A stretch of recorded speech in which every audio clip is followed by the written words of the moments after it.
Olá, vamos falar de análise de balanços para investimentos e vamos trazer para vocês mais uma empresa que acabou de divulgar suas demonstrações contábeis. Inclusive, ontem saíram as demonstrações contábeis dessa empresa. Estamos aqui atualizando as informações. Estamos falando aqui do Banco Itaú, do Itaú Unibanco Holding SA, né, que é justamente o conglomerado que abriga todas as operações do Banco Itaú.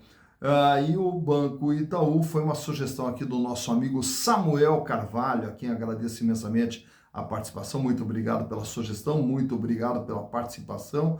Espero poder corresponder às suas expectativas e espero poder corresponder às expectativas de todos vocês. Caso também queiram outras empresas, é muito fácil, basta entrar aqui, ó, canal Silas Negraf, e manda a sua sugestão. Aproveita e faça a inscrição, dá o like, venha junto conosco, construir e repartir conhecimentos. Falando em repartir conhecimentos, não esquece que o nosso curso de análise de balanço e de valuation estão disponíveis lá na plataforma Hotmart. Todo esse processo aqui de entendimento, de captura de informações, de como que nós interpretamos, como que nós analisamos uma empresa, você pode aprender de uma forma muito rápida, simples, didática e com custo muito baixinho. Basta acessar, aqui na descrição tem o link de acesso aos dois cursos, né? E você vai poder aprender a analisar balanço e também fazer valuation, determinar quanto que vale uma empresa, se ela está cara, se está barata, se vale a pena comprar ou se não vale a pena comprar. Enfim, uma grande gama de conhecimentos aí para você tomar decisões cada vez melhores, escolhendo aí as melhores empresas nas quais investir. Mas, falando do Itaú, Unibanco Holding, ou do Banco Itaú, ITUB 3 e ITUB 4, né? Vamos aqui só recontar um pouquinho da história, até para você entender toda essa trajetória do que vem acontecendo. Imagina, lá na década de 1920, no começo de 1930 ali, Alfredo Egídio de Souza Aranha. Ele vem de uma família tradicional e aí ele começa, né, trabalhando ali numa empresa da família, que era a Fiação Tecelagem de São Paulo. Tá? Só que na sequência, o que acontece? Toda a família dele trabalhava com casa bancária.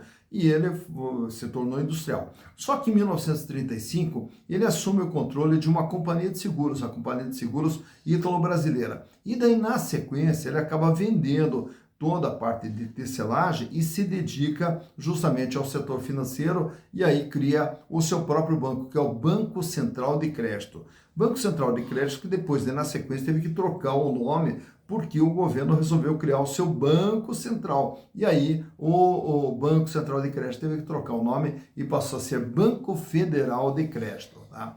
Bom, mas nesse processo todo, ele já contava ali com 11 agências ali pelo estado de São Paulo, pelo interior do estado de São Paulo, e aí na sequência já em 1961, ele adquire já também mais um banco, que é o Banco Paulista de Comércio.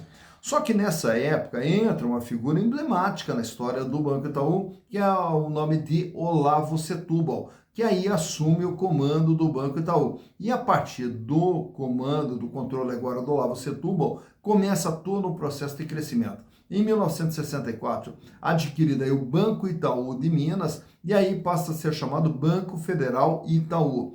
E na sequência, daí vai uma série de fusões e de aquisições, como o Banco Sul-Americano, ao Banco da América, e aí tudo isso aí acabou se transformando no Banco Itaú América. Já na década de 70, continua todo o seu processo de expansão, só que daí ele constitui uma holding, né? Aí é que surge a Itaúsa. A Itaúsa passa a ser a holding de todas essas empresas, mas o Banco Itaú, ele continua a sua trajetória, sendo agora controlado pela Itaúsa.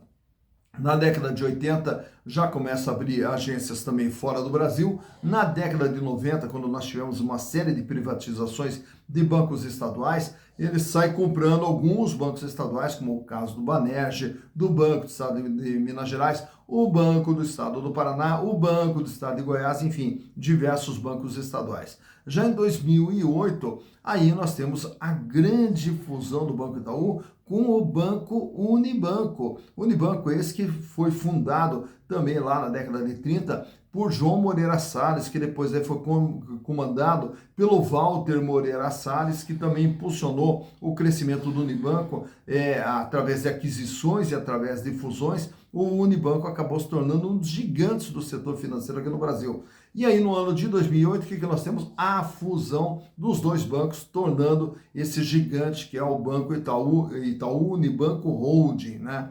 Já em 2013, também adquire as operações da Credicar aqui no Brasil. Em 2016, também adquire as operações de varejo do Citibank aqui no Brasil. E aí, na sequência, vai com todo esse crescimento aí.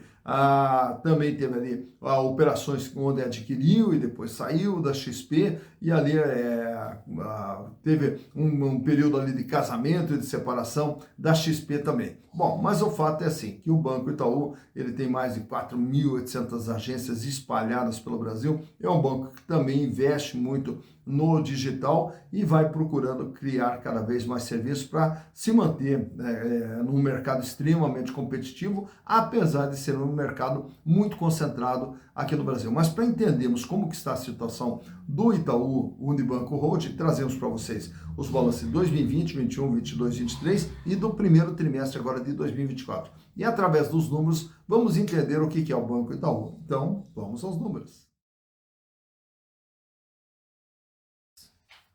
Então aqui estamos com as demonstrações contábeis do Banco Itaú, Itaú Unibanco Holding S.A., trazendo para vocês aqui tudo o que aconteceu nesse primeiro trimestre do ano de 2024, como que começou o ano de 2024 para o Banco Itaú. E naturalmente que todo o processo de análise ele é feito através de comparação. E para entendermos o que foi esse primeiro trimestre, temos que comparar com os trimestres anteriores ou com os exercícios anteriores para verificar como que vem sendo o desempenho do banco nesse começo de ano. Para entendermos o Banco Itaú, vamos começar lá pelo ano de 2020. E aqui os números que aparecem, vocês vejam que são números gigantescos, né? Porque estamos falando aqui de trilhões de reais, trilhões. Então o Banco Itaú tinha, dentro do seu patrimônio lá em 2020, 2 trilhões e 19 bilhões de reais. E como todos os bancos, a maior parte desse valor sempre vai ficar aqui no ativo circulante, no capital de giro. E o que é esse capital de giro? É todos os recursos ali que estão em movimentação para geração de receita e geração de resultados para o banco. E nesse ano, esse ativo circulante era de 1 trilhão 979 bilhões de reais.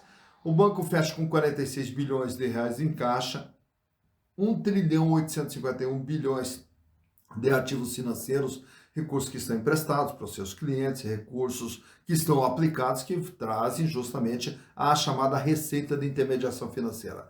Já no ano de 2021, o patrimônio total foi para 2 trilhões e 69 bilhões, e desse valor aqui, o capital de giro pula para 2 trilhões e 35 milhões, 98,3% do que tinha no banco era capital de giro. 44 bilhões a posição de caixa, 1 trilhão 915 bilhões os ativos financeiros.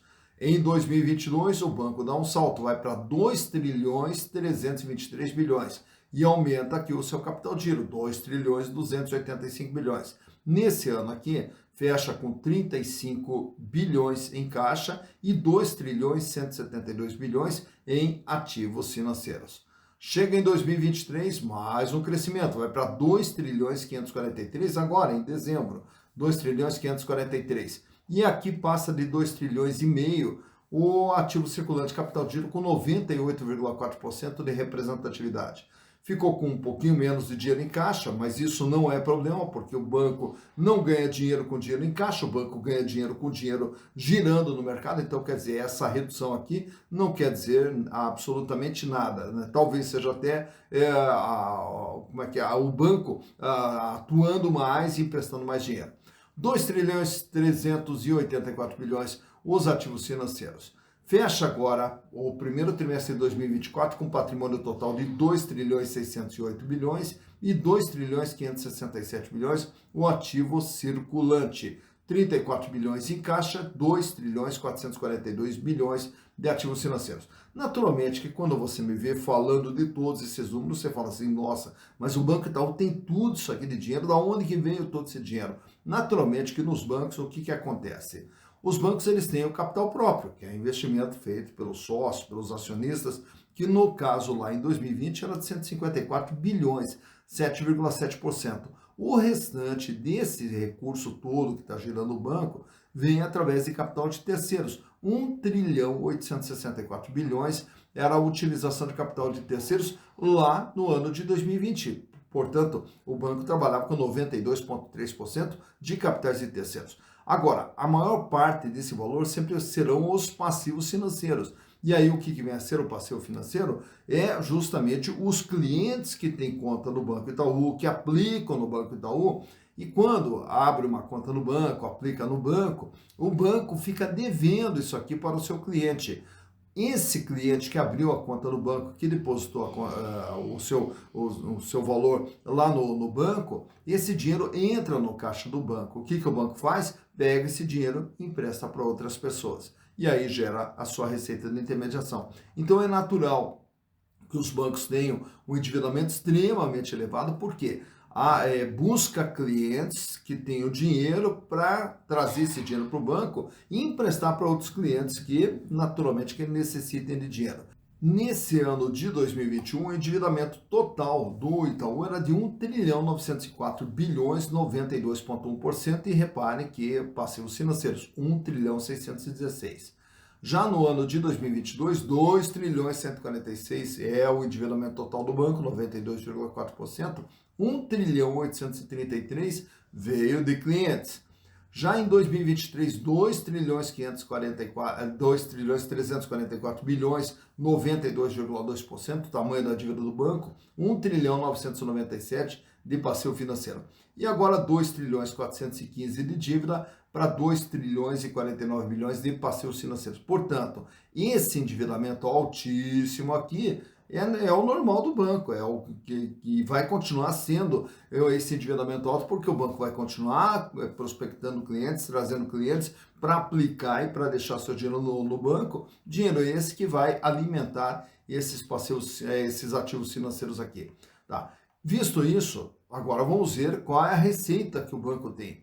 O banco tem a receita através dos juros que ele cobra, através das tarifas que ele cobra, através dos serviços que ele presta, e toda essa receita chega aqui a 173 bilhões lá em 2020, vai para 195 bilhões em 2021, 283 bilhões em 2022, 313 bilhões em 2023. Veja como vem crescendo a receita do Itaú, e agora nesses 3 primeiros meses do ano acumula 79, praticamente 80 bilhões, o que nos dá uma projeção de pelo menos 320 bilhões de faturamento para 2024. Mais importante do que o faturamento, essa linha de baixo, lucro. O lucro do Itaú lá em 2020 foi de 15 bilhões, em 2021, 28 bilhões, em 2022, 30 bilhões, em 2023, 33 bilhões, e agora, nesse mês de março, fecha com 10 milhões, o que também nos dá aqui uma expectativa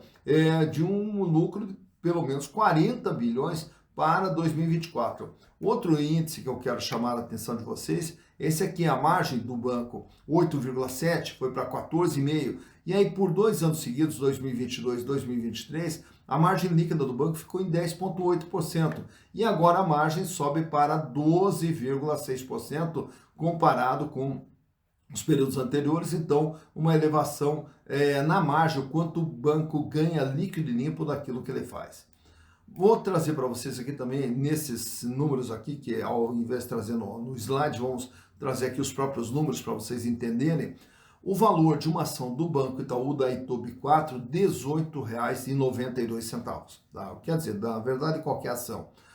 Já a ITOB4 ela é vendida na bolsa por R$ 32,40. Reparem então que o valor de mercado do Itaú é bem superior ao seu valor patrimonial, o que dá um ágio de 71% medido aqui pelo PVP, 1,71.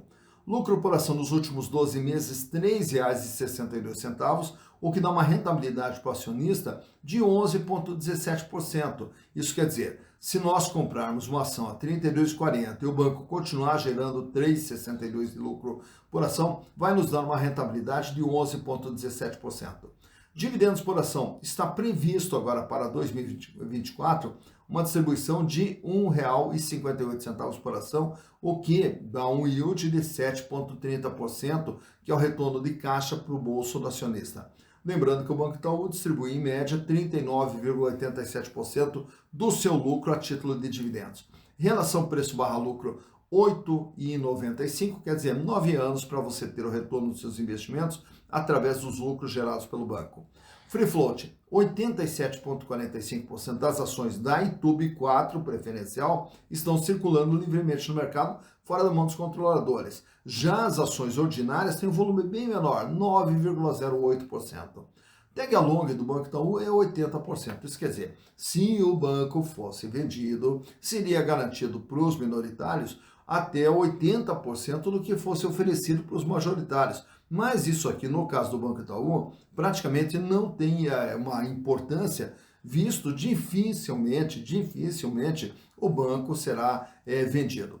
E o índice da Basileia do Banco Itaú, 15,1%. Isso quer dizer que é um índice de segurança onde os bancos eles têm que ter um índice acima de 11%.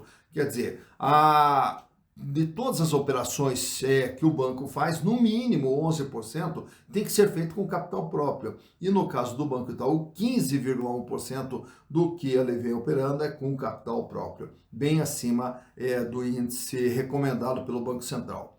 Já também aproveito que trago esse gráfico aqui extraído do Google, mostrando o comportamento do valor das ações do Banco Itaú nos últimos 5 anos. Então nós vamos ter aqui um período pré-pandemia, lá em 2019, quando as ações aqui chegavam a R$ 36 aproximadamente, só que quando vem a pandemia, a ação ela chega aqui a R$ 21, R$ 22. Então logo na pandemia dá essa despencada aqui.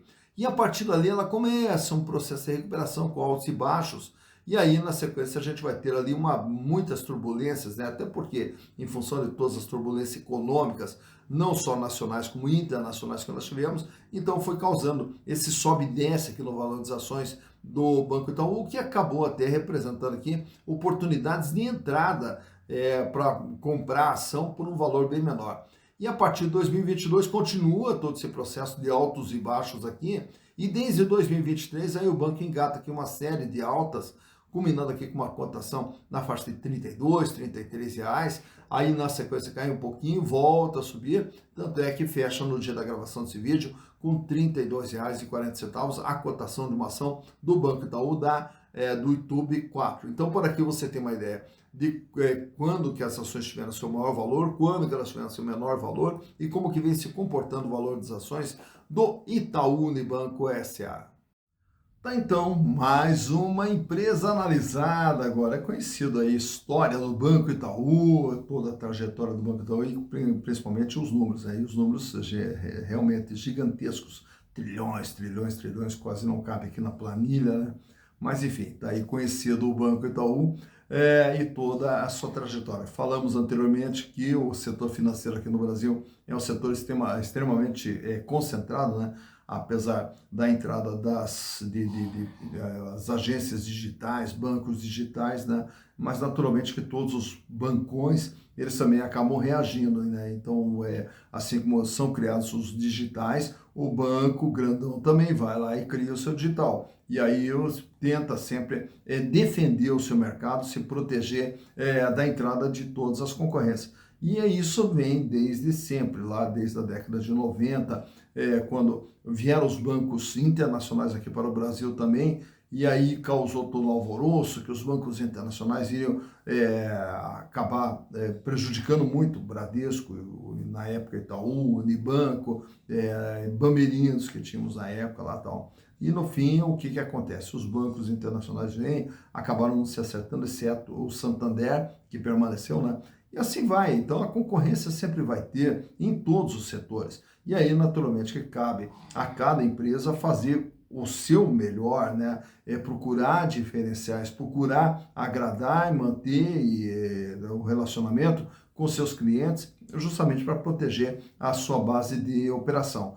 E o Unibanco, o Itaú Unibanco, assim como o Bradesco, a gente vem percebendo que eles vêm fazendo bem esse trabalho aí de manter toda a sua base de clientes. Mas o importante é assim, é a gente conhecer as empresas, conhecer, entender o funcionamento das empresas e entender os números que as empresas nos apresentam, porque é através desses números que nós vamos tomar a decisão se vale a pena entrarmos de sócio deles ou não, né? Então, não precisa ter grandes conhecimentos, mas a gente tem que ter pelo menos um conhecimento básico se a empresa é lucrativa, se ela é muito endividada, se ela passa por dificuldades financeiras, porque tudo isso aqui compromete a continuidade da empresa. E quando nós vamos entrar de sócio, o que nós queremos? Queremos retorno com risco baixo. E aí o retorno se dá através dos resultados que a empresa oferece. E o risco baixo se dá em função de endividamento e de situação financeira. Ao analisar tudo isso aí, a gente já tem uma ideia bem clara. E claro que com análise de balanço você também consegue ver para onde que a situação